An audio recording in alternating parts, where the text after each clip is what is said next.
জাতীয় নির্বাচন কবে হবে এজন্য এক গোলক ধাঁধার প্রশ্ন। বিএনপি এই ডিসেম্বরে ভোট চেয়েছে, একই কথা বলেছেন সেনাপ্রধানও, কিন্তু অন্তর্বর্তী সরকার বলছে আগামী বছরের জুনে। ডিসেম্বর বা জানুয়ারি মাসে ভোট না হলে জুনে সেটি কি হওয়া সম্ভব?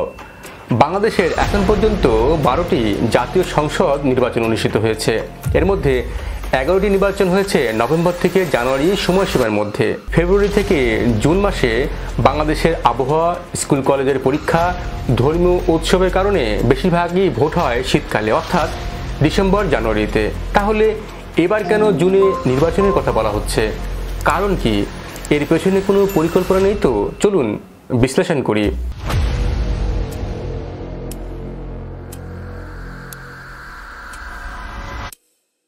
বাংলাদেশে প্রতি বছর ফেব্রুয়ারি থেকে এপ্রিল পর্যন্ত দুটি সবচেয়ে গুরুত্বপূর্ণ পাবলিক পরীক্ষা এসএসসি ও এইচএসসি পরীক্ষা হয়।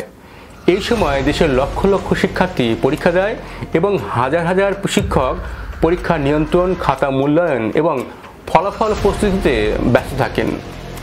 বাংলাদেশের নির্বাচনে প্রশাসনিক দায়িত্বে সবচেয়ে বেশি যুক্ত থাকেন স্কুল কলেজের শিক্ষকরা। ভোট কেন্দ্র পরিচালনা, ব্যালট নিরাপত্তা, গণনা সবকিছুতেই তাদের গুরুত্ব অপরিসীম। কিন্তু যদি তারা ফেব্রুয়ারি থেকে জুন পর্যন্ত পরীক্ষার কাজে যুক্ত থাকেন, তাহলে নির্বাচন পরিচালনার কাজ করবেন কিভাবে? 2026 সালে রমজান মাস শুরু হবে ফেব্রুয়ারির মাঝামাঝিতে এবং শেষ হবে মার্চের মাঝামাঝি। এর পরপরই আসে ঈদ উল ফিতর। রমজানের সময় সরকারি দপ্তরে কাজের সময় কমে যায়, প্রশাসনিক কাজকর্ম ঢিলেঢালা থাকে। নির্বাচন পরিচালনার জন্য প্রয়োজন বিশাল পরিসরের পরিকল্পনা, সভা সমাবেশ, প্রশিক্ষণ। এসব কিছু রমজান এবং ঈদের মধ্যে সম্ভব হয় না। তারপর আবার আসে মে জুনে ঈদুল আজহা। ফলে এই কয়েক মাস জুড়ে ধর্মীয় এবং সামাজিক ব্যস্ততাই ভোট আয়োজনকে অসম্ভব করে তোলে। বাংলাদেশে মার্চ থেকে শুরু হয় কালবৈশাখী ঝড়। এপ্রিল মে মাসে তা ভয়ঙ্কর রূপ নেয়। এরপর আসে বর্ষা, জুন থেকে সেপ্টেম্বর পর্যন্ত। বর্ষায় দেশের অর্ধেকের বেশি এলাকায় ভোট কেন্দ্র স্থাপন করা অত্যন্ত কঠিন। ভোটারদের যাতায়াত ব্যাহত হয়। 2017 সালের বন্যায় শুধু আগস্টেই ক্ষতিগ্রস্ত হয়েছিল 30টি জেলার ভোট কেন্দ্র অবকাঠামো। জুনে যদি নির্বাচন হয়, একই ঝুঁকি থেকে যায়। নির্বাচন শুধু ভোট গ্রহণ নয়, এর আগে প্রয়োজন প্রস্তুতি।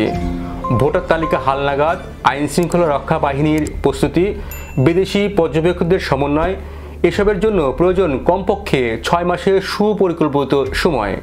যদি জুনে নির্বাচন হয়, তাহলে সব প্রস্তুতি এপ্রিলের মধ্যেই সম্পূর্ণ করতে হবে। কিন্তু রমজান, ঈদ ও পরীক্ষার কারণে এই সময় পর্যাপ্ত নয়। তাছাড়া আন্তর্জাতিক মহল, বিশেষ করে ইউরোপীয় ইউনিয়ন, যুক্তরাষ্ট্র নির্বাচনের ক্ষেত্রে নিরপেক্ষতা এবং সময়কে গুরুত্ব দেয়। ডিসেম্বর একটি ঐতিহাসিকভাবে গ্রহণযোগ্য হিসেবে বিবেচিত, তাই আন্তর্জাতিক পর্যবেক্ষকদের সামগ্রিক সমন্বয় সহজ হয় সেই সময়েই। বাংলাদেশে 1973 সাল থেকে শুরু করে এখন পর্যন্ত 12টি জাতীয় সংসদ নির্বাচন অনুষ্ঠিত হয়েছে। এর মধ্যে 11টি নির্বাচন হয়েছে নভেম্বর থেকে জানুয়ারি সময়সীমার মধ্যে। একমাত্র ব্যতিক্রম ছিল জুন 1996 সালের নির্বাচন, যেটিও ছিল একটি রাজনৈতিক সংকটের ফলাফল। এবারও কি সেই সংকটের পথেই চলছে দেশ? বিএনপি ও অন্যান্য দল বলছে, যদি ডিসেম্বরের মধ্যে নির্বাচন না হয়, তাহলে এটি হবে একটি পরিকল্পিত চক্রান্ত। বিএনপির আশঙ্কা, মোহাম্মদ ইউনূসের জুনের টাইমলাইন আসলে সময়ক্ষেপণ করে নির্বাচন দীর্ঘায়িত করারই কৌশল। এমনকি সেনাবাহিনী প্রধান ওয়াকারুজ্জামান সরাসরি বলেছেন, নির্বাচন ডিসেম্বরের মধ্যে না হলে জনগণের অধিকার ক্ষুণ্ণ হবে। 2026 সালের জুনে বাংলাদেশে জাতীয় নির্বাচন আয়োজন কাগজ কলমে সম্ভব হলেও বাস্তবে তা এক প্রকার অসম্ভব। পরীক্ষাসূচি, ধর্মীয় উৎসব, প্রাকৃতিক দুর্যোগ, প্রশাসনিক ব্যস্ততা সব মিলিয়ে জুনের সময়টা নির্বাচনের জন্য উপযুক্ত নয়। তাহলে প্রশ্ন থেকে যায়, ডক্টর মোহাম্মদ ইউনূস কেন এতটা জোর দিয়ে এই সময়কে নির্বাচনের আয়োজনের উপযুক্ত বলছেন? আপনার কি মনে হয়, নির্বাচন জুনে হওয়া উচিত নাকি ডিসেম্বরে সবচাইতে যুক্তিসঙ্গত সময়? জানান আপনার মতামত। আর ভিডিওটি ভালো লাগলে লাইক এবং সাবস্ক্রাইব করুন। আর এতক্ষণ আমাদের সঙ্গে থাকার জন্য ধন্যবাদ।